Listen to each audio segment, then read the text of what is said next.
Conosco aqui para trazer mais informações. Esse lançamento é hoje, doutor Paulo, com muita felicidade, né? Porque é muita história para contar, eu fiquei sabendo. Seja muito bem-vindo. Bom dia, Andresa, Divan. Realmente eu estou aqui para contar a história dos meus 84 anos. Nada caiu no meu colo, né? Eu nasci na Guarita em 1938, tinha 2 anos de idade, perdi meu pai. 2 anos depois perdi minha mãe, tuberculoso, sem a menor condição de ir nem ao médico, afogado no sangue. Do meu pai eu não presenciei, mas da minha mãe eu presenciei. Ela morreu sufocada no hemoptise. E a partir dali eu fui criado com minha avó, passei a ser criado com minha avó. Uma pessoa analfabeta, mas que tinha muita rigidez na disciplina doméstica, apesar de que eu fui um dos maiores moleques que já apareceu no Alecrim. Aquele menino da Guarita mesmo. Eu comandava um grupo de moleques, nós fazíamos de tudo nessa cidade, do Alecrim, a Ribeira, Petrópolis, tudo, para vocês terem uma ideia. Nós fazíamos competição naquele bonde de Lagoa Seca. Vocês são muito jovens, nunca ouviram falar que ia até o Alecrim, né? Tinha um bonde de Lagoa Seca. Saía ali de perto do cinema, um antigo cinema Rio Grande, que hoje é a agência do Banco do Brasil, e até a Igreja São João, mais ou menos, em Lagoa Seca. Esse bonde, ele tem 2 frentes, aquele bonde antigo. Tinha aquela haste lá no fio elétrico. Então, quando chegava no final, eles trocavam aquilo. Ele tinha um motorneiro, que era o cara que ia guiando, eu me lembro com aqueles cap, né, daquela época, e o cobrador. Então o cobrador vinha aqui, a gente saltava aqui, ia lá para frente, e eu ainda fazia mais. Eu saltava e desligava o bonde. Eu puxava uma corda que amarrava o bonde e parava lá na frente, pronto, todo mundo aprontava. Ficava lá, e o cara descer e encaixar aquilo ali. Homem, eu tenho uma história que eu gosto de contar. Era uma história que dava tudo para dar errado. Tudo para dar errado. Uma vez, a minha turma brigando com outra lá, eu joguei um caco de telha na testa de um rapaz que fez um golpe horrível. Eu digo, pixe, matei o camarada. Aí levaram para o Miguel Couto, nesse tempo era o Miguel Couto, e aí apaziguaram por ali. E eu fui voltando para casa, estava minha avó na porta da casa. Naquele tempo era com uma sola, né? Um pedaço de sola para me dar uma surra. Amigos, foi passando o trem, queria para Nova Cruz, do jeito que esse trem ia passando, eu emburaquei dentro dele, fui parar em Nova Cruz. Para se livrar da surra. Para me livrar da surra. Como nós tínhamos um relacionamento muito bom com o pessoal da Estrada de Ferro Central, do Rio Grande do Norte, que a gente catava cavaco lá, que o trem era movido a lenha, eles me acolheram lá no alojamento dele, me deram o jantar, que era café com pão, o café da manhã, e me trouxeram de volta no outro dia, e eu levei a dita surra. Não escapou não. Do mesmo jeito, né? Com 14 anos, eu era semi-analfabeto. Com 14 anos? 14 anos e 6 meses eu era semi-analfabeto. Nós inventamos de pular o muro da base para assistir os filmes lá na base, e lá dentro, quando terminou a sessão, nós demos uma sova nos alunos da Escola Ari Parreiras. Aí apareceu... A escola militar. A escola militar. Apareceu um anjo na minha frente, que foi o senhor Francisco Luciano de Oliveira. Era o diretor da escola? O criador da escola, um sargento naval. Esse cara me pegou pelo braço, levou a turma que tinha batido nos alunos da escola, deu uma lição de moral no dia de domingo, que era o dia de esporte lá na Escola Ari Parreira, e no fim perguntou quem queria estudar. Eu estudava no 4º ano de escolinha de bairro. Lá eu fiz o teste, fiquei no 2º ano primário, julho de 1952. Final de julho de 52 eu passei para o 3º ano, no meio de 53 passei para o 4º, no final de 53 terminei o primário. Fui fazer o industrial básico, que naquele tempo você tinha o ginásio e o industrial básico, que era na escola industrial, aquele prédio... No centro da cidade, na Rio Branco. No centro da cidade. Passei lá na escola industrial, nesse tempo eu já vendia tripa na feira, ajudava meus tios vendendo vísceras na feira, juntava lavagem, que nenhum de vocês sabe que danada é lavagem, para minha avó dar de comer os porcos, saía pedindo aquele resto de comida e de frutas nas casas, naquela lata, e para dar de comer o porco. As latinhas cheirosas? Era cheirosa. O porco que minha avó criava. Passei na escola industrial, passei 5 anos na escola industrial. Na escola da base, eu acho que foi a primeira escola do Brasil que serviu merenda escolar. Quando terminava as aulas, a gente descia lá no rancho dos fuzileiros navais, tomava uma sopa e recebia uma fatia de pão, que eram umas bisnagas grandes. Naquele tempo o americano trouxe todas essas modas, e a bisnaga foi uma delas. Comia aquela bisnaga, voltava para casa de barriga cheia. E fui para a escola industrial, que a gente tomava café, almoçava e lanchava antes de sair. Era uma escola moderna para os dias de hoje. era muito moderna para os dias de hoje. Eu chegava lá de manhã, fardadinho, tudo direito, dava farda, tudo. Então passei 5 anos, acho que gostando da xepa de lá, né? E passei 5 anos. Terminei e fui fazer o científico. Fui fazer o científico e não atendeu. Como houve uma sobrecarga de matrículas naquela época, o Ateneu criou uma classe no Padre Miguelinho. Sim. Em junho, no meio do ano, começou a cair o teto. Começou a cair o teto lá do Padre Miguelinho. Alugaram o Sagrada Família. Eu fiz meu científico no Sagrada Família. 4 anos também. Por quê? Nesse tempo eu já trabalhava no costume de J. Mota, carregando couro. Saí do cheiro da lavagem para ir para o cheiro de couro. Disse a pé lá pro quilômetro 6, por ali, né? É, lá no J. Mota. Lá na beira do... não, mas não era mais não, era na Guarita. Lá embaixo, na base vizinha, a base naval. Era. Foi o primeiro costume de J. Mota. Foi lá a minha primeira carteira assinada. E um dia eu estava trabalhando no depósito, eu já tinha sido promovido, trabalhava no depósito na Doutor Barata. Chegou um amigo meu de infância, até hoje é meu amigo, Álvaro Paulinho de Araújo, na segunda-feira. Ei, Magão, ele me chamava de Magão, porque eu sempre fui esqueleto assim. aí, vamos embora para Curitiba. Eu digo, o quê? Que danado eu vou ver em Curitiba? Eu estava embalando couro. Ele disse, rapaz, foi incluído na grade curricular das escolas técnicas uma matéria trazida da escola americana, que era artes industriais. Como no Brasil não tinha professores para isso aí, eles criaram um centro de formação de professores em Curitiba, da Escola Técnica de Curitiba. Tinha um diretor americano, um diretor brasileiro, professores americanos, professores brasileiros. Eu fui para lá em 1963. O Erivon aí... Andresa. Mudou a minha vida aquilo ali, a minha cultura, uma escola de um padrão de ensino altíssimo, e foi um ano duro, muito duro. Eu andava desse jeito aqui no frio lá, mas porque não tinha roupa para vestir. Eu sofri muito em Curitiba, agora foi a mudança da minha vida. Eu passei um ano lá, quando eu voltei em 64... Outro homem. Em 64. Primeiro eu comecei a mudar quando o sargento Luciano me obrigou a estudar. Porque eu vivia de molecagem, queria ser jogador de futebol, péssimo jogador. Ainda joguei no Ferroviário, no Juvenil do Riachuelo. Jogava a posição que jogava lá. Eu jogava no meia. Mas eu era péssimo jogador. O meu negócio era... Eu brigava, Edivan e Andresa. Eu brigava, apanhava tanto nos campos de futebol que eu era provocador, era moleque extremo. Eu tenho um amigo, Nivaldo Calixto, disse foi o maior moleque que eu já conheci na minha vida, foi Paulo Xavier. Nós estamos entrevistando aqui o Dr. Paulo Xavier, que é o diretor lá do Hospital Varela Santiago, que lança um livro hoje, né? Contando aqui partes do que tem no livro, essa sua história, realmente belíssima história de vida, que se resume em 2 palavras, o menino da Guarita. Isso. Aí, veja bem. Você estava lá na Industrial, lá nas artes. Voltei em 64, foi na época da Revolução. Aí, contrata, não contrata, mas apareceu um cidadão que era presidente do conselho, Luiz Carlos Abonte Galvão. Luiz Carlos Abonte Galvão foi presidente do Instituto, da Escola Técnica, foi meu professor. Do conselho, foi, Luiz Carlos. Não, eu vou contratar os meninos que eu mandei para Curitiba. Entrei na escola como professor de artes industriais. Eu ganhava um salário no costume, fui ganhar 15 salários na escola industrial. Olha aí. Eu morava numa vila Fio de Ouro, lá na Mar Negócio, no Alecrim. Ainda hoje existe. São 20 quartinhos, 2 banheiros. Para todo mundo, né? E uma banca de jogo na porta de que bicho. Ainda está hoje. Jogo de bicho. Ainda está no mesmo lugar. Eu fui lá fotografar com a pessoa que estava pesquisando a minha vida. E lá hoje é depósito daqueles vendedores ambulantes que eles alugam, vão para a rua vender, o que sobra tarde guardam lá. Mas eu ainda morei até os 6 meses depois que eu comecei a ser professor da escola. Aí eu digo, em 64, agora eu vou ser médico. Fiz vestibular de medicina em 64, passei. Fiz medicina aqui em Natal, fui embora, fiz pós-graduação, voltei, montei consultório. Fui convocado por necessidade de serviço para a aeronáutica, eu fui 2º tenente médico da aeronáutica.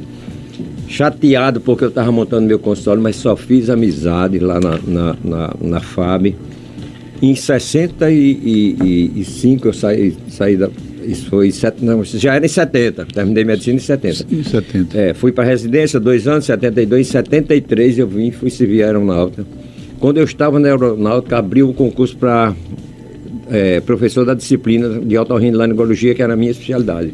Eu passei, Quando eu saí da FAB, vim direto ser professor da universidade. No Instituto Federal, eu fui aluno, professor e médico. Na Universidade Federal do Rio Grande do Norte, na Escola de Medicina, eu fui aluno e professor. E daí foi só graças na minha vida.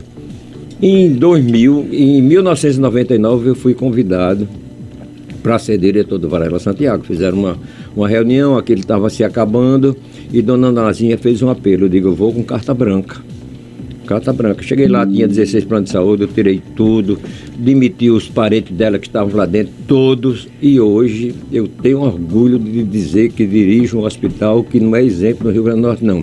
Ele é exemplo no Brasil. Eu disse em outra emissora, o presidente da República deveria ter feito uma visita ao Varela Santiago, porque nós temos um SUS diferente. A doença é uma só, para você, para a Andresa, para mim, para todo mundo e para aquele debaixo da ponte. Não existe um remédio para o rico nem para o pobre. Existe um remédio para tratar a doença. A mesma coisa são as instalações, os equipamentos, né? Para manter, dar segurança a quem trata e para quem é tratado. Nossa cultura ali é essa. O hospital hoje, graças àquele Varela Santiago, não morrem várias crianças todos os dias no Rio Grande do Norte. As portas abertas.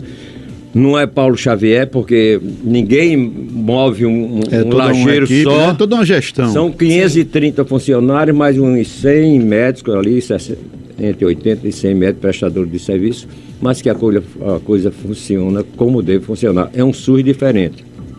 Tem uma coisa lá que eu ainda vou lutar por ela. Nós temos enfermarias lá com 20 metros quadrados, 4 crianças e 4 mães, ou seja, 2,5 metros por pessoa. E é inadmissível isso aí. Nós temos um projeto para construirmos o novo setor de câncer com 20 apartamentos, para as famílias ter direito de levar a avó, os irmãozinhos um dia, que hoje eles não têm, e deixar enfermarias com 2 pessoas em cada uma, enfermaria com 32 metros, com banheiro, com tudo. Esse é o nosso sonho. Nós vamos vender camisa agora da Copa, porque em 2014 eu disse que ia vender camisa para comprar um tomógrafo, todo mundo duvidou e nós vendemos 54 mil camisas, tivemos lucro de 1 bilhão. Importamos um tomógrafo que ainda hoje está lá funcionando. A mesma coisa nós vamos fazer com esse prédio para humanizar esse internamento dessas crianças. Doutor Paulo Xavier, essa sua dificuldade, a sua história de infância sofrida, difícil, menino da guarita, elas lhe inspiraram a enveredar pela filantropia? Sim, porque eu não pensava nem em filantropia, eu pensava no atendimento digno e igual para todo mundo, né? É isso que eu penso até hoje. E ainda há muita desigualdade, existe muito analfabeto no nosso país, em nosso estado especialmente. Isso é uma coisa. Eu só estou aqui porque estudei. Os grandes países do mundo são educados. A educação transformação da sua vida foi pelo estudo, pelo conselho, pelo estudo. E pela chibatinha da sua avó. Da minha avó, foi, exatamente. Eu acho que meu livro não é para as grandes bibliotecas, é para as bibliotecas de escolas públicas, que sirva de exemplo para aqueles jovens que estão indecisos no futuro da sua vida e que não se curve atrás de um caminho curto, que sempre é o mais perigoso deles e o pior deles. Doutor, de onde surgiu essa... O senhor falou aí de vários anos e de vários aspectos aí da sua vida, mas é ali o principal ano para surgir essa ideia aí de transformar a sua vida nesse livro? Veja bem, eu nem pensava nisso. Eu estava lá no hospital um dia e chegaram 2 jornalistas, estudantes de jornalismo. Doutor, o senhor permite que nós façamos uma pesquisa sobre a sua vida, escrevesse alguma coisa sobre a sua vida? Eu digo, pois não. Eu sempre fui uma pessoa muito simples, sou ainda e vou morrer simples, não tenho porquê. Nunca subi um degrau para me julgar superior a A, B ou C. Todo sábado eu estou na Feira do Alecrim, conversando com o ferreiro, abraçando um e outro, isso aí não me tira pedaço. Então surgiu isso aí, ela trouxe o conteúdo e eu entreguei a Tarcísio Gugel, que é a pessoa que organizou o livro tudo direitinho.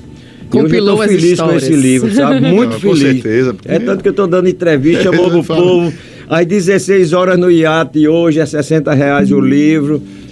Quero estou convidando os meus amigos da Guarita, meus amigos da escola industrial, meu amigo da Universidade Federal, da Faculdade de Medicina e meus amigos do Varela Santiago a comparecerem hoje à tarde ao Doutor Paulo, IAT. é tão simples que uma pessoa me contou, um amigo meu me contou, ele foi para uma solenidade, acho que recebeu algum título, não sei o quê, ele é cheio de homenagem, comendo pelo trabalho, né? Não sei se foi em João Câmara, e ele é assim, com essa simples roupa e tal, e foi com uma pessoa, não sei se era um médico, um assessor lá, o cara estava todo palitosado, todo bonitão, tal, não sei o quê.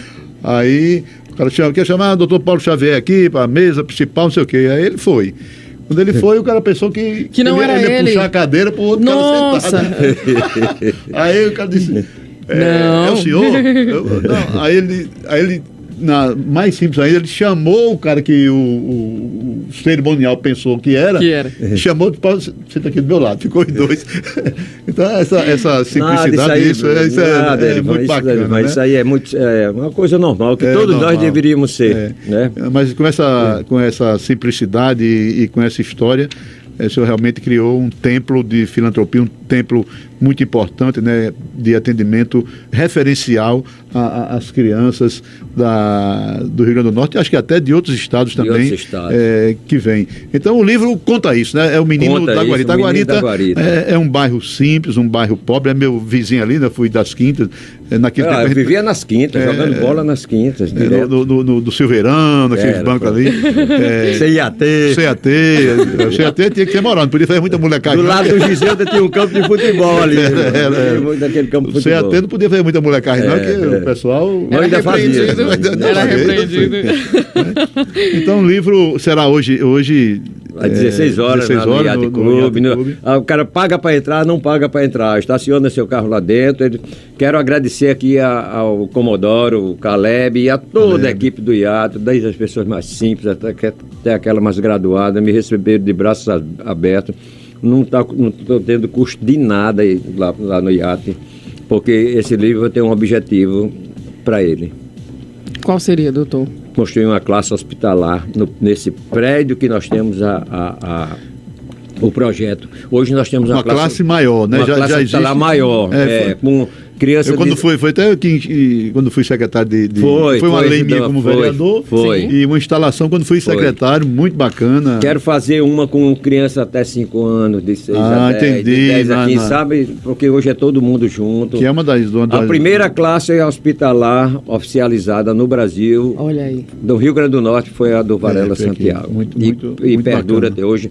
Temos pedagogos, desde a época deles, seguimos pedagogos para lá, porque são 4 ou 5 pessoas. Professor, muito bacana. Porque a criança vai para ali... A criança, principalmente as crianças portadoras de câncer, ela tem muita intercorrência. Ela vem com o relatório da escola, acompanha dentro do hospital enquanto ela estiver internada, depois a escola recebe um relatório de volta para ela não ter solução de continuidade. A criança vem, só lida com agulha, com dor, né? E ele sai ali do quartinho dele e vai para uma brinquedoteca, vai ter uma aula, vai ter uma diversão, não vai perder o ano letivo, porque a nota dele vai lá para a escola, seja de Pau do Ferro, seja de onde for, a notinha dele vai para lá e você não perde o ano por conta da doença, né? Muito bacana.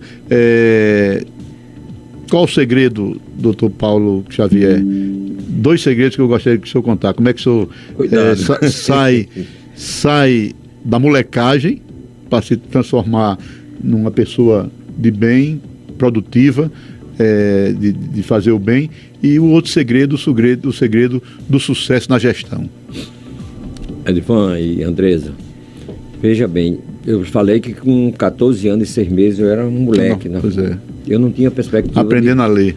Perspectiva de vida nenhuma. Apareceu aquele cidadão que me deu conselho, que eu teria que procurar outra maneira de viver, inclusive estudando, e aquilo me deu um estalo, mas eu fiquei, na hora que eu levantei o braço para dizer que queria estudar na escola industrial, eu digo, puxa vida, eu vou perder tudo que eu faço de molecagem, mas eu vi que aquele era o caminho certo. E a partir dali, com esse rigor da minha avó era uma pessoa muito rigorosa, eu juntei as duas coisas, magro do jeito que eu sou hoje, eu digo, eu não tenho outro caminho a seguir, a não ser estudar.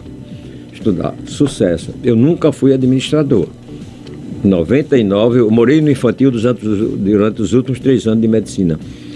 Eu fui chamado, foi um apelo de Dona Nazinha, eu nunca tinha sido administrador, apenas das minhas coisas, da minha vida, administrador da minha vida. E me surpreendi porque o Varela Santiago estava numa situação tão difícil, se eu movesse uma pena lá dentro já aparecia. Era salário de 5 meses atrasado, não tinha crédito em canto nenhum. Aí eu fui juntando, eu sempre tive uma vida correta, graças a Deus. Eu não aprendi a enganar ninguém, a tirar nada de ninguém, a tirar vantagem em cima de ninguém. Então eu digo, eu vou usar a minha filosofia de vida aqui dentro. E foi dando certo. E hoje, graças a Deus, teve uma época, Edivan, que eu dirigi o Maria Alice e o Varela Santiago, de 2003 a 2006. O Maria Alice ficou um brinco. Com residência médica, a primeira coisa que eu crio dentro desse hospital é residência médica. Por sinal, esse ano vai ser formado no Varela Santiago o primeiro intensivista pediátrica do Rio Grande, formado no Rio Grande do Norte, vai ser no Varela Santiago. Nós temos residência de pediatria e de UTI pediatra. Então, onde eu chego, eu mexo com saúde. No Varela, quando eu cheguei, tinha mais de 20 analfabetos, eu não sabia como é que o cara lidava com produtos químicos sem saber ler. Fui para a Secretaria de Educação, criamos uma classe especial só para o Varela. Desse pessoal tem gente formada hoje em dia, gente que trabalha lá dentro. Tem que sair disso aí. Então, meu pensamento foi hoje fazendo as coisas corretas. O hospital não deve um centavo a ninguém, porque eu tenho todo cuidado com isso. Roda com o limite. Agora mesmo eu estou tentando uma viagem para ir falar com o ministro da Saúde, porque as coisas estão meio apertadas. Mas o que eu fiz foi isso, fazer as coisas corretas. Eu tinha o patrão J. Mota, o seu João Mota, dono lá do Curtume. O seu João Mota só chegava lá com um paletó e uma calça de linho. Eu digo, um dia ainda vou lutar para usar linho para mim. Hoje eu uso a roupa de linho que o seu Mota usava naquele tempo. Agora foi com muita luta para me chegar até onde eu... Com a rápido você não consegue, não é? Você faz coisa errada, perde sua vida. E pronto, o que eu usei dentro da administração do hospital foi isso. E depois eu ainda fiz um pós-graduação, era o mais velho da turma na UNP. Administração de Instituições de Saúde, 2 anos de pós-graduação. Eu saía do Maria Alice e assistia aula lá na UNP. Eu, um velho, no meio de um bocado de menino. Concluí o curso lá e tem esse curso de administração hospitalar, mas a minha perspicácia de vida me ensinou a fazer o que era certo. E você fazendo o que é certo, você chega. Não tem barreira na sua vida.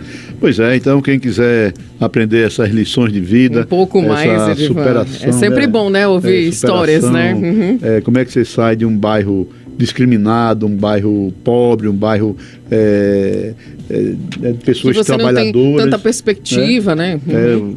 O menino da guarita para uma posição de destaque hoje na medicina do Nordeste e do Brasil. Então hoje, 16 horas, vou fazer tudo para estar lá.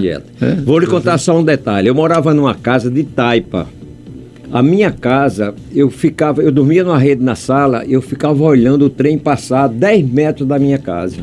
Passava dentro da minha casa praticamente. Eu fui agora fotografar.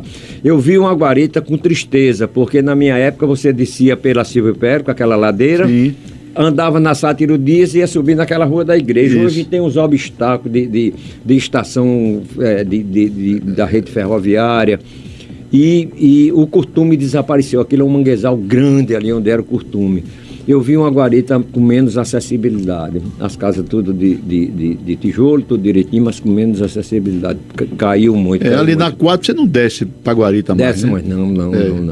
Tem uma mureta que você Aquilo era minha vida, era molecando por ali, jogando bola. Pela beira da linha. Roubando manga, tomando banho na maré. Na maré ia por cima do muro do CIAT. Por cima do muro do CIAT, aquele muro alto. Eu subia ali e ia bater na maré. Deus me livre. Entrava ali no mangue perto do CIAT e ia sair na Ponte de Igapó.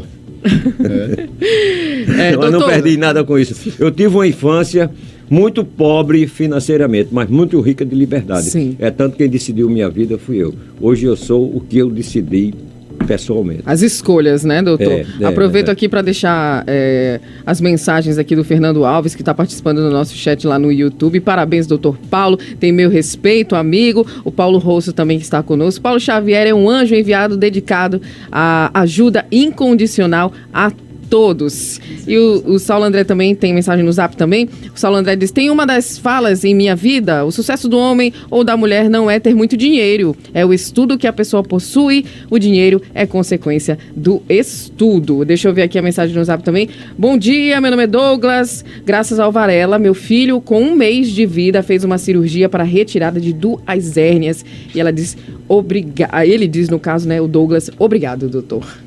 Nós estamos ali para isso. E fica aí a dica para todo mundo. Mais tarde, peço que o senhor faça o convite aí para que todos estejam reunidos a partir das 16 horas. O estacionamento do iate está à disposição de todos. Quero convidar meus amigos da Guarita, do Instituto Federal, da Universidade Federal, da FAB e o público em geral. Vale a pena ler e que aquilo sirva de exemplo para os jovens que foram pobres como eu, que são pobres como eu, e que é possível quando você tem coragem de enfrentar as dificuldades. Pois é. Parabéns pelo livro, parabéns aí pela história de vida. Realmente, ler o livro é uma viagem aí pela geografia da fome, pela geografia dos problemas, pela geografia também do sucesso. Maravilha, muito obrigada. Obrigado a vocês, eu que agradeço a vocês, nós dependemos muito de vocês ali. Muito obrigado por tudo que vocês fazem por aquela casa. A gente que agradece, doutor. 11h37, vamos ao nosso intervalo comercial, voltamos já já.